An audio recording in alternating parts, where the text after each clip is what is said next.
Senhoras, senhores, queridos irmãos no ideal espírita, abençoe-nos Jesus, o amigo incondicional das nossas vidas, para ideias novas, palavras novas. Surgiu a palavra Espiritismo, que é a ciência que estuda a origem, a natureza, o destino dos espíritos e as relações que existem entre o mundo material e o mundo espiritual. O nosso tema versará sobre o Espiritismo hoje, seus fundamentos, seus princípios, as relações entre o Espiritismo e outras doutrinas espiritualistas, as sessões espíritas, na sua multiplicidade de sugestões. Allan Kardec, o eminente mestre de Lyon, deu-nos uma definição imensamente feliz. Porque nesta proposta de ser a ciência que investiga, ele nos revelou a realidade de uma doutrina cultural racional. Merece considerarmos que a crença religiosa até Allan Kardec era de natureza fideísta. Aceitava-se a doutrina sem nenhuma discussão.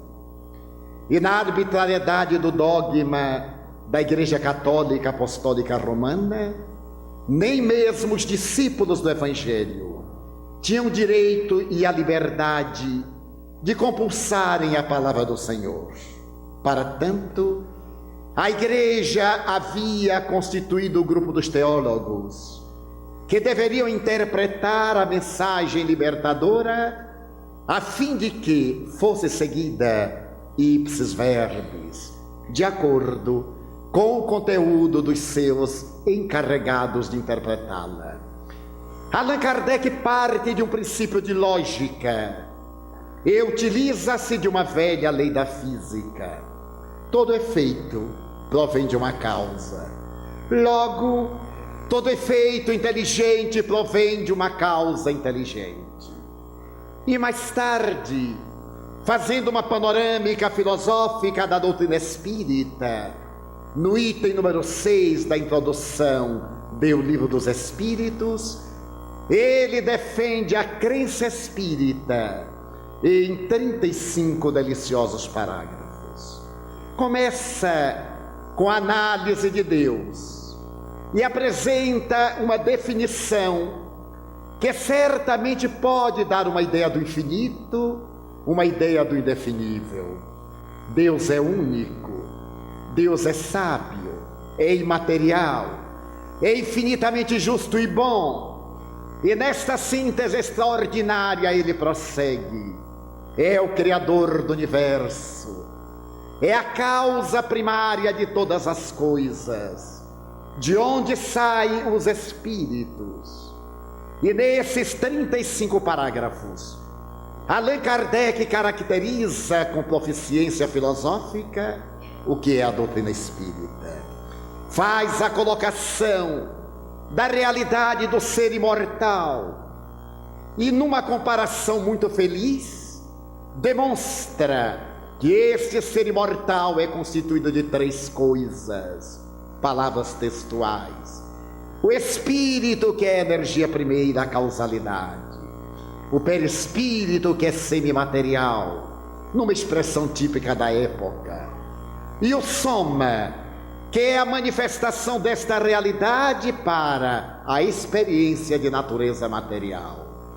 Mas a grandeza desses itens será mais tarde examinada em profundidade em toda a codificação, desde os 2 livros mais singelos para apresentar o que é o Espiritismo e o Principiante Espírita, até o Livro dos Espíritos, o Livro dos Médiuns, o Evangelho segundo o Espiritismo, o céu e o inferno, a justiça divina segundo o Espiritismo, e a Gênese, que é um coroamento da obra extraordinária na qual ele examina o sistema cosmogônico, a origem da vida na Terra, a uranografia geral, e parte para a penetração da realidade do Espírito, que veio explicar a causalidade com uma sabedoria infinita.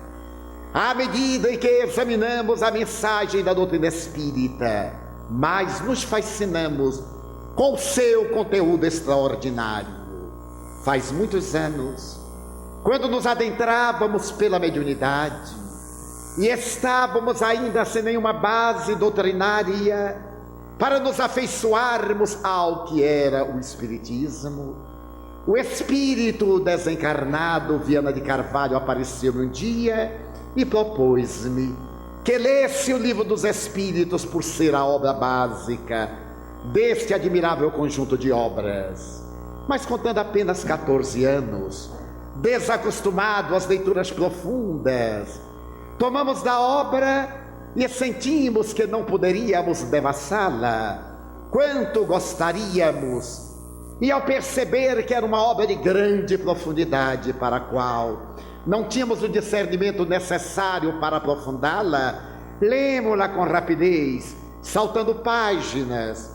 2 a 4 dias depois, aparece-nos outra vez o espírito Viana de Carvalho e lhe perguntamos: agora, que livro poderíamos ler? Ele disse: o Livro dos Espíritos. Eu disse: mas já o li. Ele disse: leia outra vez. E eu comecei a perguntar-me se ele não teria percebido que a leitura que eu houvera feito não teria sido a ideal. Comecei agora a ler com seriedade. A introdução dava-me uma ideia das lutas e dos percalços, desde as experiências frívolas das mesas girantes, a este conjunto extraordinário de ciência, de filosofia e de religião. E me perguntava como pôde este homem admirável retirar daquela frivolidade que já há alguns anos movimentava a mentalidade europeia uma obra tão extraordinária e ímpar como é a doutrina espírita. No entanto, foi a questão número 1 que nos venceu totalmente. Egresso da Igreja Católica, quando tivemos a oportunidade de ler com emoção a indagação que faz o codificador, que é Deus. Diferente das indagações anteriores, da teologia, da teleologia, das doutrinas filosóficas, que sempre interrogam quem é Deus, dando-lhe a feição antropomórfica, a resposta fascinante definia o indefinível, sem qualquer comprometimento de natureza doutrinal. Deus é a inteligência suprema do universo e a causa primeira de todas as coisas. Estava realmente definido Deus, sem o reter em um amontoado de palavras, sem o deter em alguns postulados de natureza filosófica. E lembramos-nos que certa feita, quando ainda mais jovem, a nossa professora de catecismo, desejando dar-nos uma ideia de como conceber Deus, ela se havia referido a Santo Agostinho, que em determinada oportunidade, interrogado quem era Deus, respondeu com a sua sabedoria: Deus, eu sei, mas eu não sei dizer. Toda vez que eu tento interpretar Deus, perco-me em palavras, porque há determinadas emoções que não podem ser verbalizadas. E Deus, por ser a causa cáusica do universo, não poderia ser definido de uma maneira tradicional. Era a primeira definição de Deus que eu arrancava da concha antropomórfica, para dele fazer a realidade primeira e máxima. Continuamos a ler a obra e nos fascinamos. Demoramos 2 meses agora, e ao concluir, quando nos aparece Viana de Carvalho novamente, eu lhe perguntei que livro deverei ler, porque já li o Livro dos Espíritos e permiti-me o luxo de memorizar algumas questões que mais me tocaram em particular. E ele me disse sentenciosamente: esta obra tu deverás lê-la durante toda a tua vida. Mais do que isto, deverás estudá-la, porque se tu viveres 100 anos, à medida em que a tua inteligência vá adquirindo mais amplos recursos e o conhecimento se alargue, entenderás melhor o conteúdo desta obra extraordinária. Na minha suprema ignorância, eu achei um pouco de fanatismo do espírito. 100 anos para estudar uma obra, parece-me que é um tempo bastante largo. E se passaram aproximadamente 30 anos. Certo dia, escutava um grupo de jovens falando sobre física nuclear, sobre física quântica. Faziam abordagem dos espaços intermoleculares. Olhando-os, na minha permanente ignorância, eu disse: mas aí está uma questão que Allan Kardec não examinou. Viana de Carvalho enganou-me. Ele me disse oportunamente que esse livro tinha em síntese o conhecimento universal. Ele tinha relações, como Kardec declara, com a antropologia, com a psicologia, com a filosofia, com as doutrinas conhecidas àquela época e que hoje o confirmam, mas ele não fala sobre ciência atômica. Na primeira oportunidade que me apareceu o espírito, eu estava armado para desafiá-lo. Quando ele me aparece, me saúda, eu digo: o senhor foi um pouco exagerado há anos atrás, quando me disse que esse livro tinha tudo de que temos necessidade para a vida. Sim, e ele tem. É a síntese do conhecimento universal. E eu redargui: mas é estranhável, porque agora mesmo os amigos me estavam explicando física nuclear, falando-me de física na sua profundidade mais ampla, e no Livro dos Espíritos não aborda. Como é que ficamos? Eles ficamos com o Livro dos Espíritos. Aliás, eu gostaria de perguntar se você leu realmente o Livro dos Espíritos. Eu me senti profundamente ofendido. Eu já o havia lido capa a capa umas 50 vezes, estudava-o diariamente, um tópico, uma pergunta, uma explicação. Eu digo: mas se eu li, eu sei em grande parte de memória. O senhor pergunte. Era o grande desafio. Eu disse: não duvido de você, mas pegue aí o livro que você lê. E eu fui pegar o meu livro de leitura diária, e estava um livro gordo, porque os livros lidos engordam. Colocamos um papel aqui, outro papel ali. Os não lidos ficam magrinhos, com uma dieta rigorosa até da nossa vista. Peguei o livro e ele disse: você leu? Eu digo: sim, senhor. Mais do que isso, eu estudo diariamente. Então vamos ver aí a questão 950. Leia, por favor, a meia voz, porque eu quero ouvi-la na sua voz. Quando eu bati o olho, eu digo: não precisa nem ler, porque eu disse: leia. Ali estava a referência em síntese: o anjo de hoje já foi átomo de ontem, assim como o átomo de hoje será o anjo de amanhã. Em um período em que o átomo era a partícula indivisível, quando a ciência física, ainda vinculada ao academicismo, ao pensamento newtoniano, ao classicismo, os espíritos revelam que esse átomo um dia será anjo, isto é, fará parte da constituição molecular de um ser transcendente. Da mesma forma que esse ser angélico de hoje um dia esteve encarnado na Terra ou no planeta equivalente, e na sua constituição molecular havia o átomo, e deu-me o Espírito Viana de Carvalho uma aula sobre um átomo de carbono, para que eu tivesse uma ideia da grandeza das leis cósmicas. Demonstrou-me que desde o momento em que essa partícula aparece, ela vai ingerida ou eliminada pela criatura humana, pela criatura animal, vai absorvida pela assimilação clorofiliana da planta, vai à raiz ou vai absorvida através do humus da terra, até o momento em que ela vai cair numa estrela novíssima, e pela alta temperatura ocorre uma fissão nuclear, mostrando que tudo se encadeia em a natureza. há um encadeamento interno que parte do início das coisas até o momento culminante, a perfeição relativa que nos está destinada a todos nós. Mais tarde, anos depois, estávamos reflexionando, quando mesmo Viana de Carvalho nos deu uma aula sobre a questão número 1 do Livro dos Espíritos.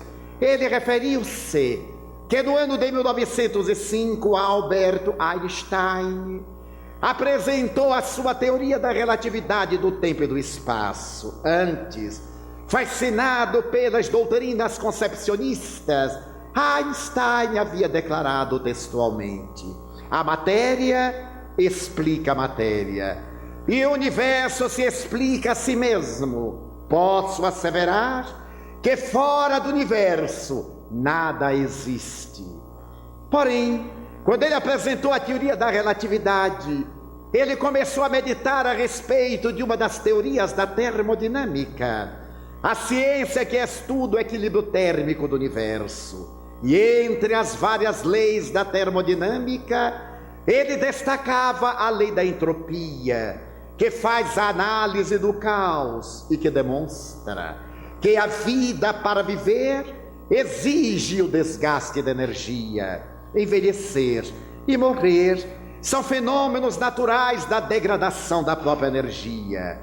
Reflexionando sobre isto, que a vida tende a desaparecer no que diz respeito à realidade biológica, mas, ao mesmo tempo que na concepção animal, e particularmente humano, dá-se uma negentropia, ele começou a meditar agora em profundidade a respeito da causalidade da vida, porque examinando o espermatozoide viajando na trompa de Falópio e fecundando um óvulo nidado, para formar a célula ovo, temos um quantum de energia, que se adiciona a outro quantum de energia, o espermatozoide e o óvulo, para formarem um quanta de energia, a célula ovo.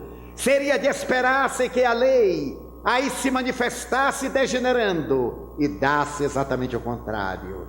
Pelo fenômeno da mitose, essa célula se biparte enquanto viaja na direção do útero, para implantar-se na câmara uterina e absorver o líquido amniótico.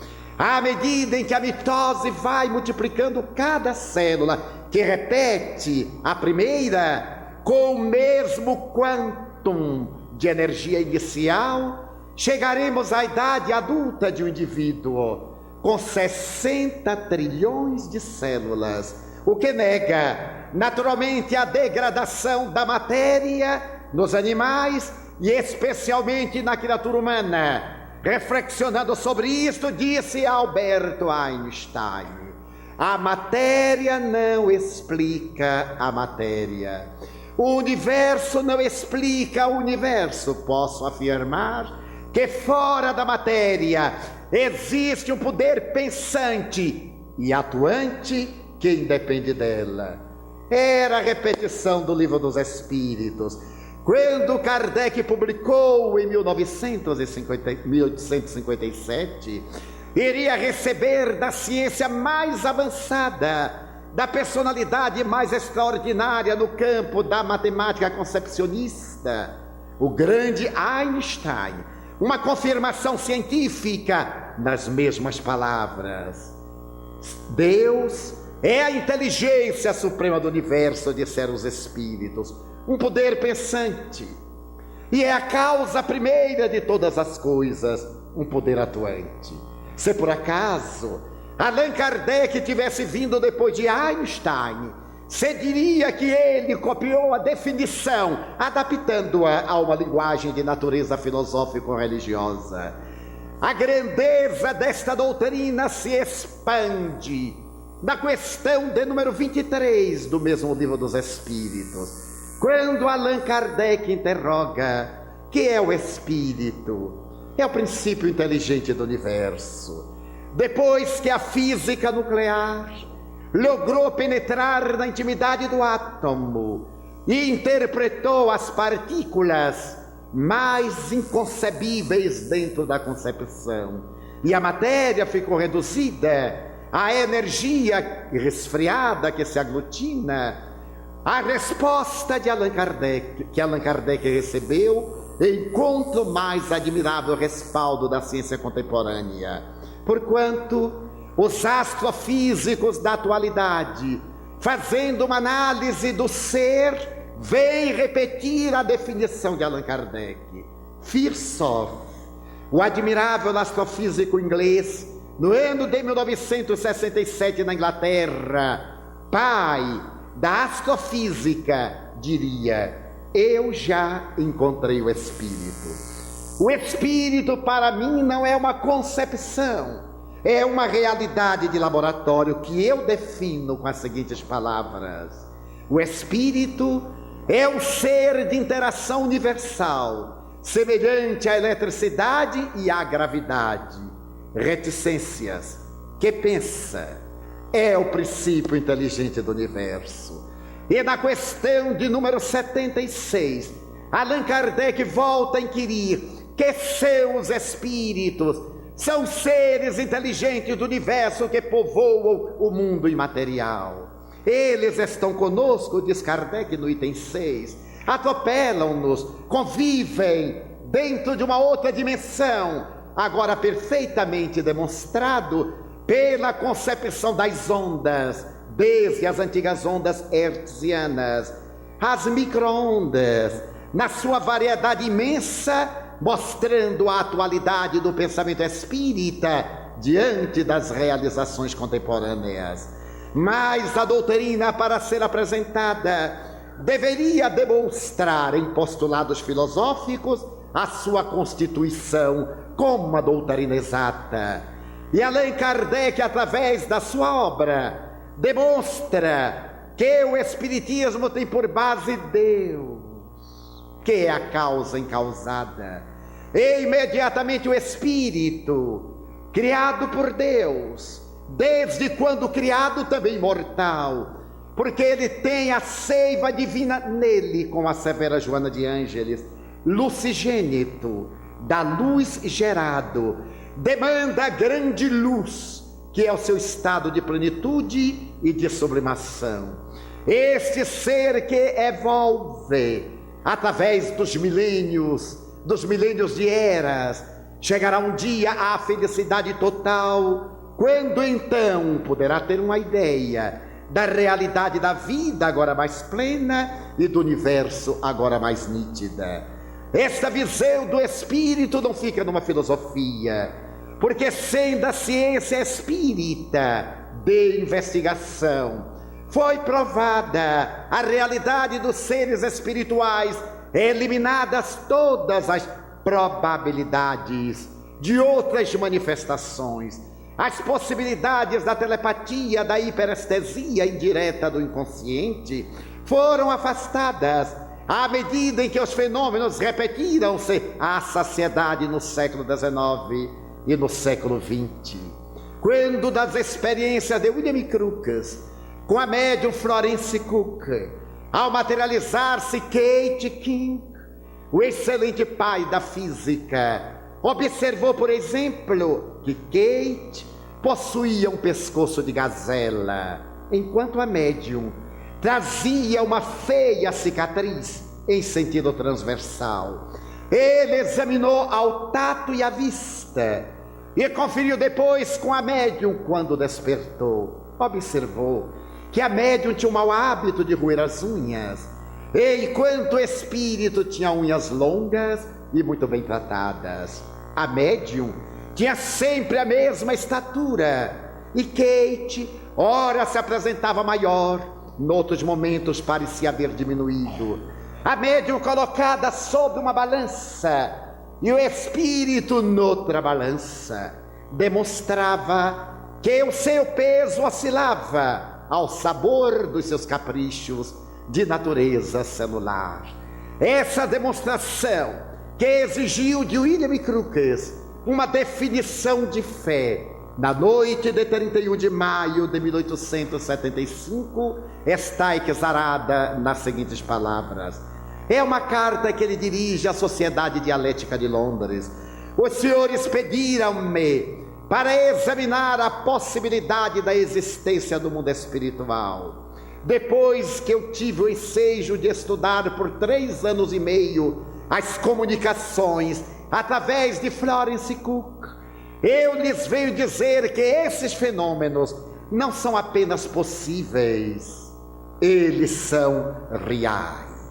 E mais tarde, quando recebeu o título nobiliárquico de Sir da Rainha Vitória, seus amigos igualmente sábios disseram-lhe: você deveria abandonar as velhas ideias espíritas. Você estava muito fascinado pela jovem menina. Você pode fazer agora uma retratação. E este homem extraordinário redargue: à medida que passa o tempo, mais certeza eu tenho da realidade dos fenômenos. Cada vez eles mais de mim se assenhoreiam, e eu posso afirmar que são reais.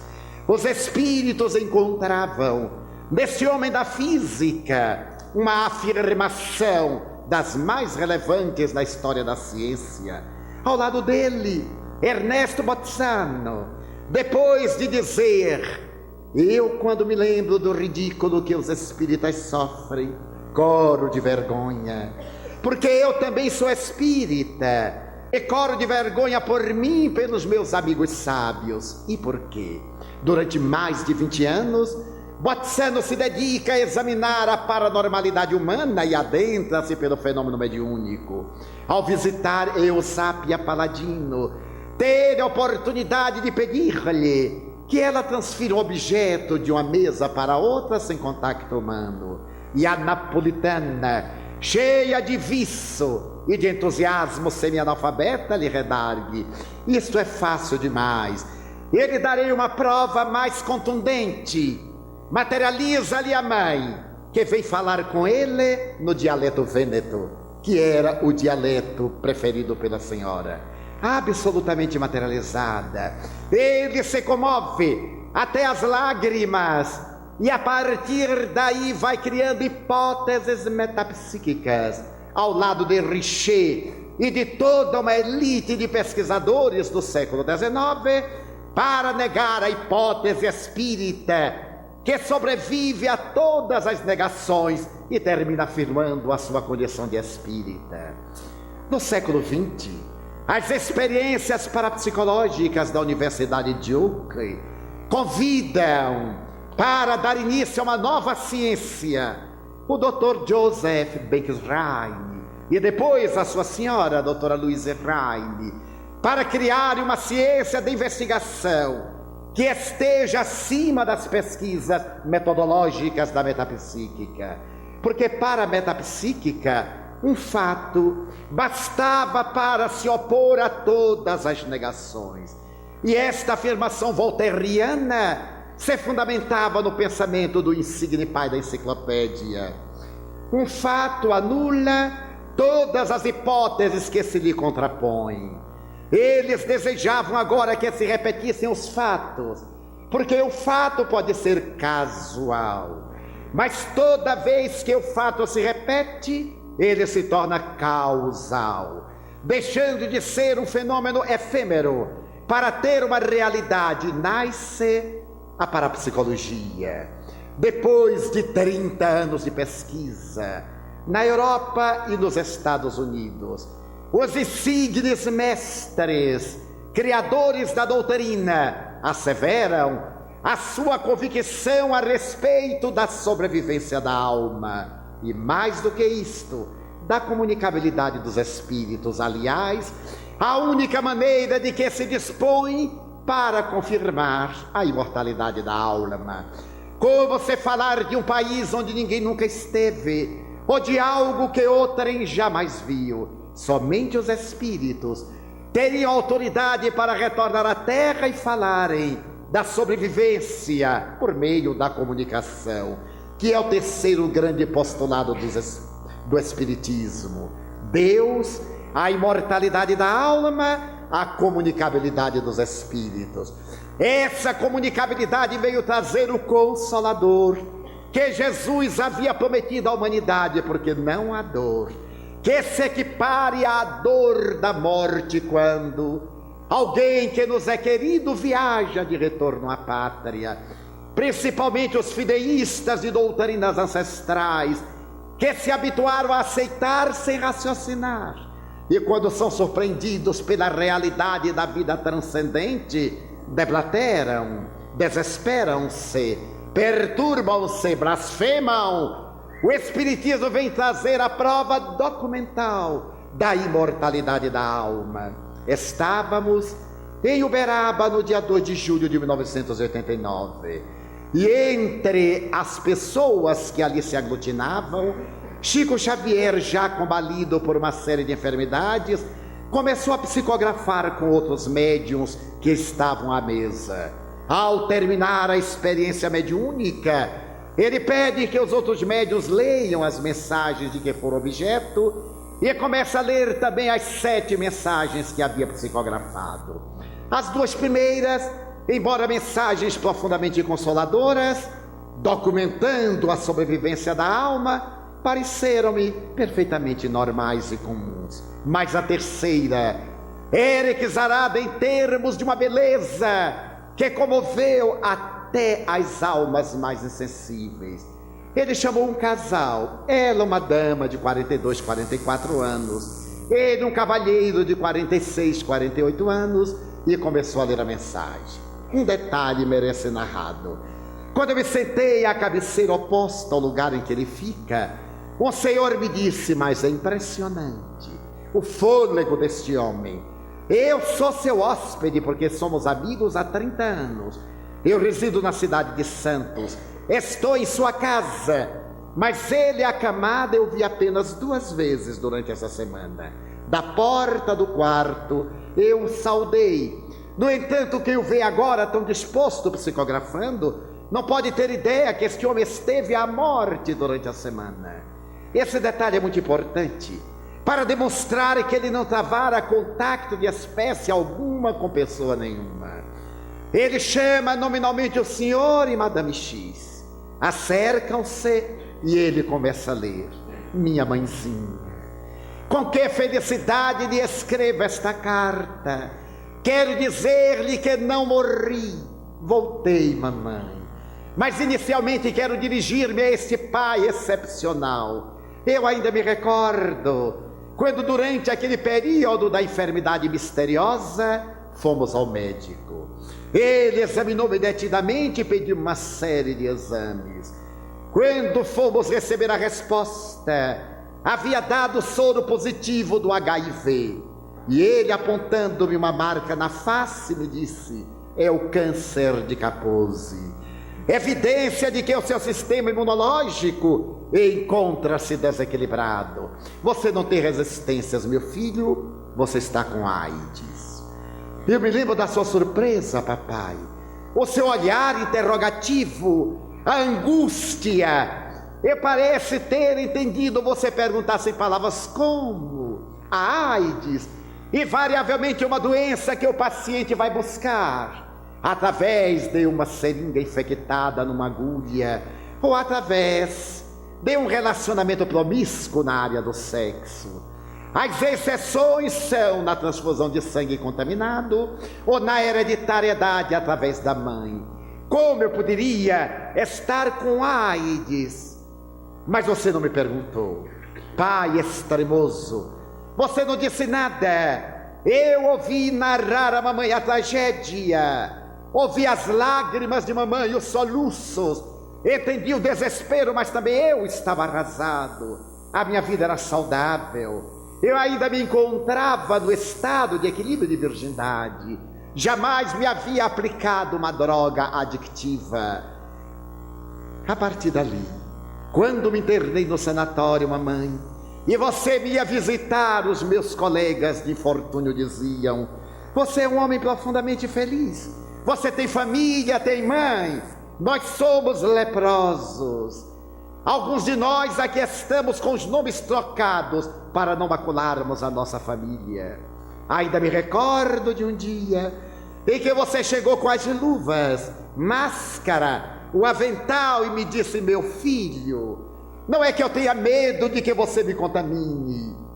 Eu é que corro o risco de contaminar você. Eu sou portadora de vírus, de micróbios, e posso transmiti-los a você para a sua ruína. Quanto eu gostaria de beijá-lo, mas não corro risco, pois que eu poderei matá-lo. Perdoe-me, meu filho. Pois bem, mamãe, estou vivo, e quero dizer a você e a papai que aqui eu soube a razão da AIDS que me devorou o corpo. Vocês se recordam? Há 6 anos atrás eu fui submetido a uma apendicectomia. E naquela oportunidade, porque ficara muito debilitado, tiveram uma reação orgânica inesperada, recebi transfusão de sangue contaminado. Foi aí que houve a inoculação do vírus, que ele se desenvolveu no centro da célula. E agora eu quero ter o prazer de dizer-lhes que, ao lado de espíritos generosos, estou estudando a AIDS com mais de 20 mil cientistas da Terra, para que em futuro não muito distante possamos encontrar uma vacina ou uma terapia curadora. Mas o que eu quero dizer é que não tenho mais aquela saudade doída e cheia de interrogações, meu querido pai, minha idolatrada mãezinha. Aqui está conosco a vovó Margarida, o tio Alfeu, e declinava 12 nomes de familiares desencarnados. Mandava lembranças à namoradinha, declinava o nome de seus 3 irmãos, de outros familiares. E ao concluir, quando Chico Xavier entregou-lhe a mensagem, aquela senhora estava realmente no mundo transcendental. Ela apertou de encontro ao peito e saiu flutuando. Imediatamente ele leu uma nova mensagem. Esta agora era vazada numa outra linguagem, dirigida a uma senhora. Lá da multidão, mais de 500 pessoas num pátio com muito frio. Entrou na sala exígua para 100 pessoas de pé, que fica com mais de 200. Entrou aquela senhora modesta, com uma percata havaiana, um lenço chamalotado à cabeça, trêmula, e deteve-se ao lado do médium. Mas ela tremia tanto que uma senhora gentil levantou-se e abraçou-a para que ela não caísse. A carta dizia assim: mamãe, você não existe, mulher. Como é que você teve coragem de sair de São Luís do Maranhão a pé, para vir a Uberaba, pegando boleia, pegando carona e dizendo: meu filho vai me explicar, eu preciso saber o que é que houve. A senhora me obrigou a vir, mamãe. Aqui estou, quero lhe contar o que a senhora deseja saber. Eu ainda me lembro que, ao sair de São Luís para ir ao Tocantins, onde ia faiscar, onde ia busca de ouro, eu lhe disse: minha velha, quando eu voltar rico vou oferecer uma mansão. E para minha família eu disse que ia dar também uma casa no alto de um outeiro, para que os meus filhos e a minha mulher ficassem plenamente felizes. Dei sorte ou dei azar? Porque foi a minha sorte que me trouxe o azar da tragédia. Eu consegui pepitas preciosas, a maioria das quais eu guardava em um cinto atado à minha cintura por baixo da roupa. Outra parte eu tinha enterrado num lugar que somente eu sabia. Naquela noite de luar, parece que a lua se escondeu para facilitar a tragédia. Eu voltava para a barraca quando o animal saiu do escuro e eu vi o punhal brilhar no reflexo da lua. Ele me cravou o punhal várias vezes e disse: morre, miserável, morre. A lua se expandiu e eu vi. Era um amigo meu, mamãe. Eu quis gritar, mas o sangue jorrou em abundância. Perdi a consciência. Quando acordei, eu estava no leito de um hospital e disse: graças a Deus eu sobrevivi. Quando então entrou a vovó Margarida, ela foi entrando e eu disse: ué, vovó Margarida, você já morreu? Ela disse: você também. Só que não existe morte. Eu então chorei como a senhora pode imaginar, chorei. Perguntei pela minha família e declinava o nome da esposa e dos filhos. Por você, mamãe. Ela me disse que não me preocupasse, estava tudo bem. Vocês estavam com saudade, mas isto passaria. Ah, mãezinha, contar-lhe tudo. Mas o que eu venho fazer aqui, além disso, é lhe fazer um pedido. Não deixe que meu irmão José vá matar o bandido que está preso. Se ele o matar, não me trará de volta à terra. Serão 2 lares na orfandade a mais, mamãe, não deixe. A sua família ficará da viuvez, as crianças ficarão sem pai. E também a família do bandido que não é culpado, ele já está preso. Será julgado, se não for condenado, não é importante. Não deixe, mamãe. A mensagem continuava agora em tom de ternura de uma pessoa muito simples. E assinava. Aquela mulher modesta, que talvez não entendesse todas as palavras, chorava copiosamente. Ao recebê-la, apertou as páginas de encontro ao peito e foi saindo. Quando ela passou, segurei o braço e lhe perguntei sorrindo, então?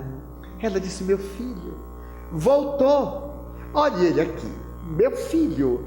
E desapareceu na noite. A prova documental da sobrevivência, através da comunicabilidade do espírito, constituindo o 3º item fundamental da doutrina espírita.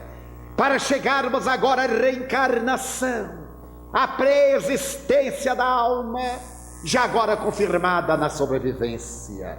A reencarnação é uma doutrina muito velha, a palingenesia, a velha Índia, há cerca de 6.000 anos atrás, segundo uns.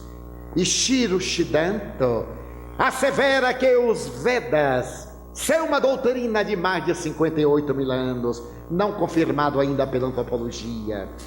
Mas os Vedas já cantam a doutrina dos renascimentos, a necessidade do ir e voltar, a roda de samsara, das reencarnações viciosas, até o momento em que arrebenta esse ciclo e parte para as reencarnações evolutivas.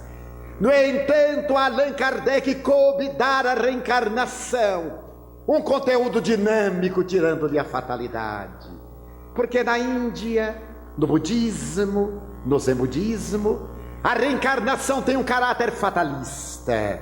A pessoa volta à Terra para pagar. Buda afirmava que a vida é um sofrimento. E esse sofrimento constituem as 4 nobres verdades. Ele estabelece que para libertar-se desse sofrimento são necessários itens especiais. Allan Kardec dá um conteúdo otimista, dinâmico. Deus é amor. Ele não pune ninguém, nem perdoa. Ele ama. O amor tem uma capacidade infinita de ensejar reparação. E a reencarnação é um mecanismo reparador, educativo, reeducativo.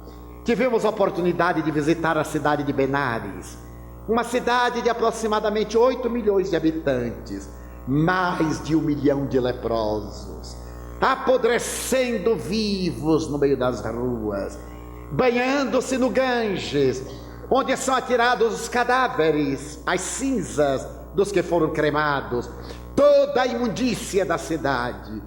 E perguntando a algumas pessoas através de intérprete, porque ninguém tomava uma providência, disseram, não se pode ajudar alguém que está com karma, tem que pagar. Por isso que a palavra karma não se ajusta na reencarnação do ponto de vista espírita. Allan Kardec cunhou a lei de causa e efeito, porque não é uma fatalidade. O bem que fazemos anula o mal que fizemos. Estamos no universo em que todas as coisas se encadeiam. Então é natural que diante desse encadeamento as experiências válidas não ficam amortecidas. Não há retrocesso, diz ele no item 6, a que já nos referimos. A lei é sempre de progresso. Podemos obstar momentaneamente esse desenvolvimento quando nos comprometemos, porém as conquistas permanecem aguardando o momento do seu desenvolver. Allan Kardec deu à reencarnação uma dinâmica extraordinária. Mais importante do que a dor é o amor. E se examinarmos o conceito de amor na visão espírita, mediante a ação da caridade ao próximo como a si mesmo, na proposta de Jesus, veremos a excelência desta doutrina ímpar, hoje confirmada pela psicologia transpessoal. A doutora Louise Hay, a admirável psicoterapeuta americana, vem deslumbrando o mundo com uma proposta: ame-se. Ela diz que as religiões são castradoras, porque pedem que o indivíduo negue a si mesmo para amar os outros. Mas como se pode amar alguém se a si próprio não se ama? Jesus o disse: se vós não amais a quem vedes, como amareis a meu Pai a quem nunca vistes? Como nós poderemos amar a uma outra pessoa se não estivermos em plenitude de paz? Caímos no fenômeno psicológico: máscara do ego, transferência do ego, projeção da sombra. A doutora Louise Hay e toda uma equipe de psicólogos transpessoais, transacionais, da psicologia criativa, propõe o alto amor. Ela própria, quando contava 5 anos, foi estuprada. Essa mulher tem a coragem de contar a sua biografia, que é das mais chocantes que se possa imaginar. Sua mãe era uma pobre coitada. Ela nunca teve direito, em criança, de ter uma moeda. Alguns centavos que lhe davam, a mãe tomava para as necessidades domésticas. E no Natal, ela ganhava invariavelmente de um senhor de idade respeitável 50 centavos de dólar, que a mãe tomava para as necessidades do lar. Aos 12 anos ela foi trabalhar num bar, numa tasca. Foi usada e abusada por todo mundo. A mãe casou-se em segundas núpcias com um alemão. Tornou-se mãe por segunda vez. Ela foi agora totalmente abandonada. O padrasto tentou violentá-la diversas vezes. Aos 17 anos ela resolveu abandonar Los Angeles, transferindo-se para Chicago com uma amiga. Eu voltarei logo, mamãe. E demorou 38 anos para voltar. Chegando a Chicago, ela continuou na vida que as circunstâncias lhe haviam propiciado e odiava-se. Ela se entregava a todo tipo de horror e promiscuidade porque se odiava. Não tinha qualquer sentimento humano, a vida para ela não tinha sentido. Até que repentinamente ela começou a mudar. Tornou-se modelo de modas e diz: 2 vezes fui recepcionada na Casa Branca. Estive em vários palácios reais na Europa. Foi quando me dei conta, um dia passando à porta de um templo em New York, de que eu não conhecia Deus, nem queria conhecer. Como eu estava muito cansado e fazia calor, eu entrei na igreja. A música sensibilizou-me. A palestra do dia foi sobre o amor ao próximo, através do amor a si mesmo. Eu chorei. Dei-me conta que eu necessitava de respeitar-me, pelo menos. É a primeira fase do amor. Quem assim não se respeita, não se ama. Quando a pessoa se ama, respeita-se. Descobri um mundo novo, estudei psicologia e comecei a fazer psicoterapia do amor, que está libertando milhões de pessoas. O seu primeiro livro, Você Pode Manter a Sua Saúde ou Curar a Sua Vida, de acordo com o tradutor, ficou 10 semanas no New York Times como o livro mais vendido da América. Seus livros têm tiragens de mais de 1 milhão de exemplares. E ela começa a ensinar: volte-se para dentro de você, ame-se. Mas é a mensagem da doutrina espírita. Não se trata aqui de um amor egóico, de um amor personalista. Esse amor que desenvolve o Deus interno para que ele brilhe dentro de nós. É o amor da beleza, da preservação da alma e dos cuidados para com o corpo. Veio demitizar o espiritismo a falsa humildade, que ainda teimosamente permanece em alguns arraiais. Muita gente confunde imundícia com humildade e covardia moral com humildade. Não, eu não reajo, eu não digo nada. Será que não é por medo? porque ninguém mais humilde do que Jesus, mas ele preferiu morrer a ceder. É necessário ter muito valor moral para aceitar uma cruz, quando lhe poderiam dar um reino terrestre. Mas ele optou, e no entanto não tinha uma pedra para reclinar a cabeça, embora as aves dos céus tivessem seus ninhos e as serpentes tivessem seus covis. A doutora Louise Hay propõe este alto amor, o amor que dignifique a criatura, que a erga, que dela cuide na matéria e fora da matéria, utilizando-se de várias técnicas. E ela narra episódios muito curiosos. Uma senhora que desejava fazer um concurso foi até ela para uma psicoterapia. Ela pegou um espelho e disse: olhe-se no espelho. Mas doutora, eu necessito de equilíbrio para fazer a minha prova. Olhe-se no espelho. A pessoa ficou tão revoltada com esta loucura que se foi. Imagina pagar tão caro para ficar me olhando no espelho, o que eu faço todo dia em casa. Ela não se incomodou, porque ela sabia que a paciente ia voltar. Em verdade, nós não nos olhamos no espelho em casa, porque a maioria de nós não gosta de nós mesmos. E nós temos tantas reservas a nós que não nos olhamos no espelho diretamente. Olhamos a sobrancelha quando estamos depilando, o cabelo quando estamos penteando, a barba. Mas eu duvido que nesse auditório de umas 750 pessoas, mais ou menos, que 50 se olhem no espelho. Deixa eu me ver mesmo no espelho, mas eu sou um garoto total. Mas que se olhe, a gente olha meio desconfiado, olha rápido, não gosta do olho, não gosta da testa, não gosta do queixo, não gosta do nariz, não gosta da orelha, não gosta de si mesmo. Ela propõe que a gente se olhe bem e vá descobrindo tantas coisas maravilhosas através da reflexão do espelho. O espelho, chegamos nós à conclusão, é a proposta de Oscar Wilde no retrato de Dorian Gray. Queremos uma aparência linda e jovem. Agora a realidade fica no sótão, na tela, em que as impressões de uma vida devassa e criminosa estavam estampadas no retrato em decadência.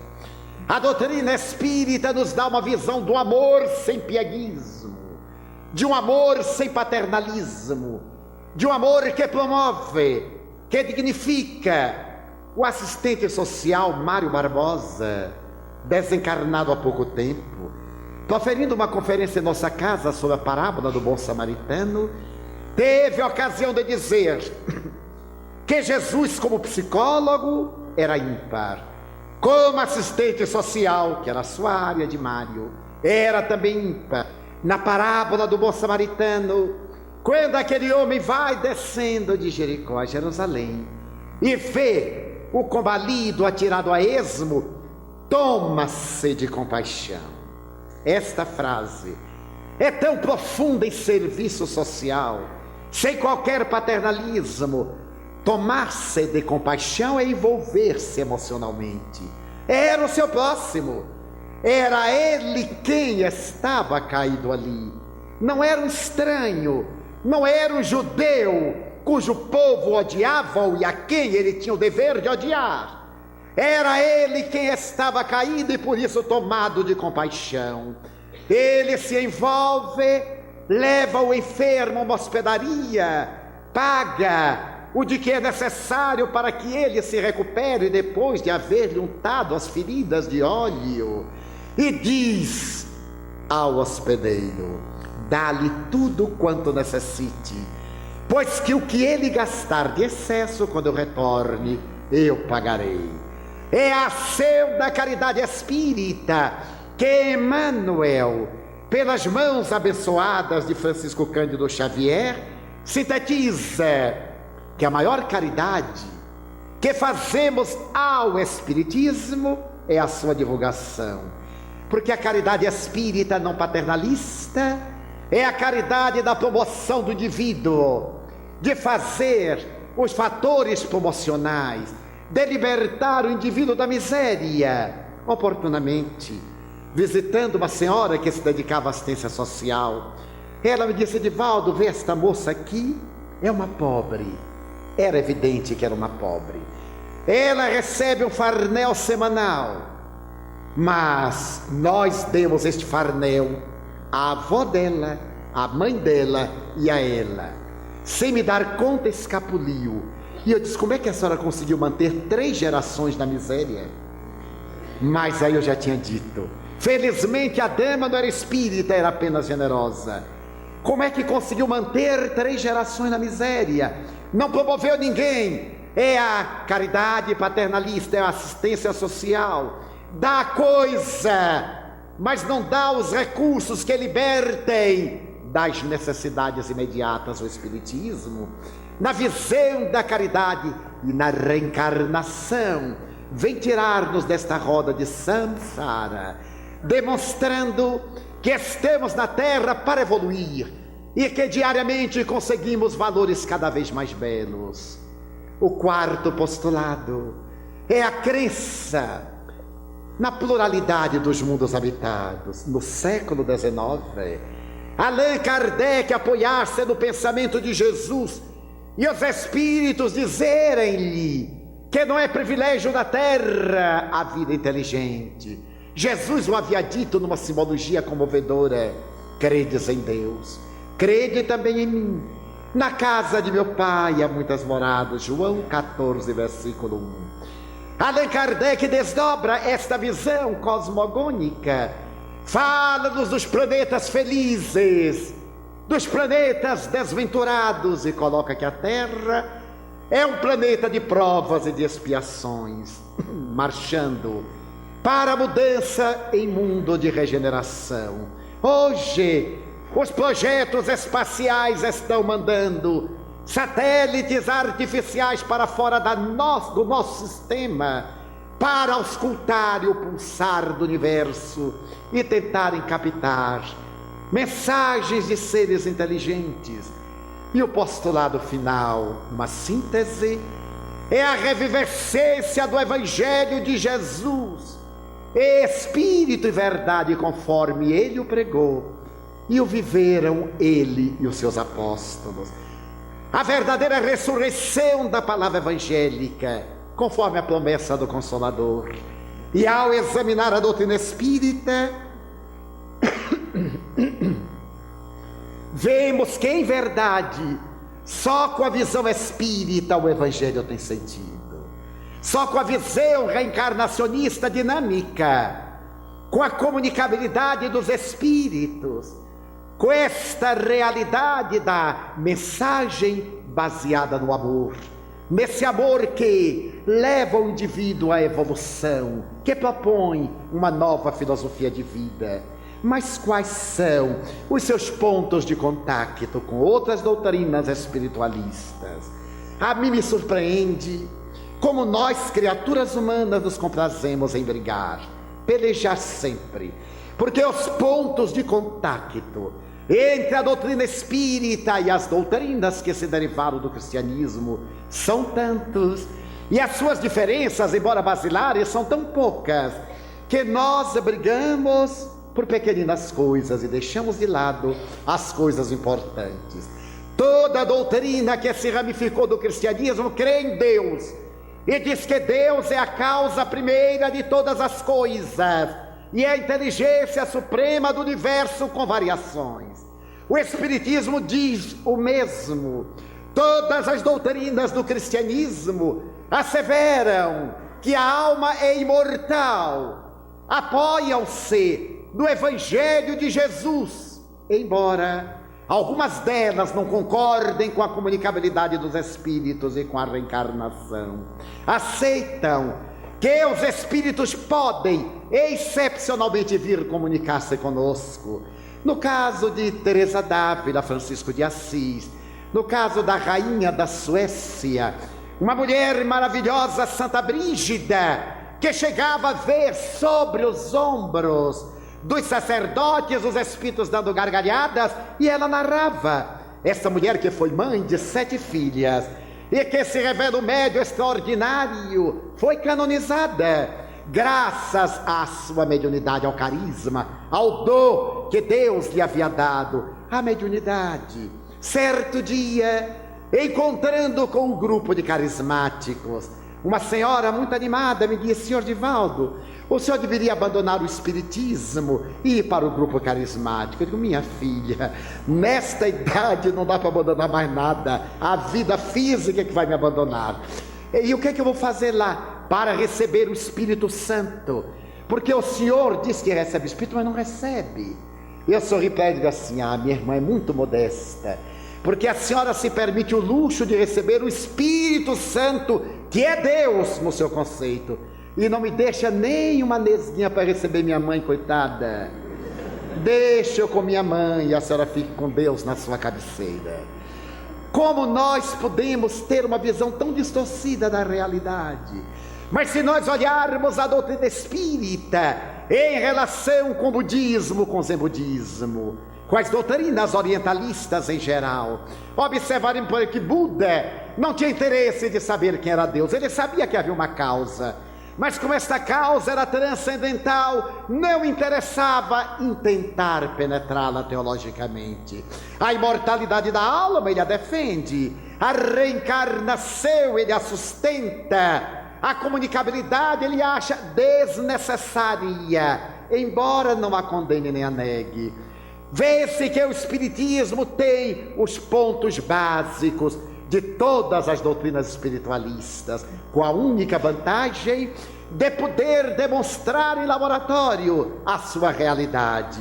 E como se comporta o Espiritismo para esse desiderato? Através de assembleias livres, numa doutrina de inteira liberdade, uma doutrina de visão cósmica, para poder desincumbir-se do compromisso. O Espiritismo tem várias experiências doutrinárias. A sessão de divulgação doutrinária, quando são apresentados seus postulados, debatidos seus temas publicamente. As sessões de estudo, porque no capítulo 3º do livro dos médiuns, do método, Kardec fala que uma conversação espírita é também uma aula de espiritismo. E hoje, dentro de uma técnica da melhor informação e da melhor comunicabilidade, o Espiritismo apresenta programas de estudos tematizados no excelente programa da Federação Espírita Brasileira, estudos do COEM, para convidarem a reflexão da mediunidade, e sessão mediúnica, na qual nós encontramos a realidade da comunicação dos espíritos que nos propicia o encontro com o mundo espiritual. Dentro desta gama admirável de experiências, as sessões que têm o caráter de demonstrar a sobrevivência, de pesquisa científica, a evangelização, a atividade junto às mocidades, para preparar as gerações novas para continuar o ministério de construir o mundo feliz. Fazendo uma análise dos vários períodos que a humanidade atravessaria com o Espiritismo, Kardec estabelece que o último período seria o da renovação social, quando o Espiritismo, com toda essa gama de informações, vai modificar a sociedade pela transformação moral do homem. É esta doutrina extraordinária que estamos examinando numa síntese muito rápida, e que hoje nos oferece a certeza inabalável de que ser feliz é possível. Basta que nos resolvemos por trabalhar pela nossa felicidade, iluminando-nos, amando. Como muito bem disse o Espírito de Verdade Espíritas: amai-vos, este é o primeiro mandamento, e instruí-vos. Aí está, nesta mensagem tão sintética, a base essencial, o fundamento maior do Espiritismo. Teremos agora os nossos 15 minutos de intervalo e depois as perguntas e respostas.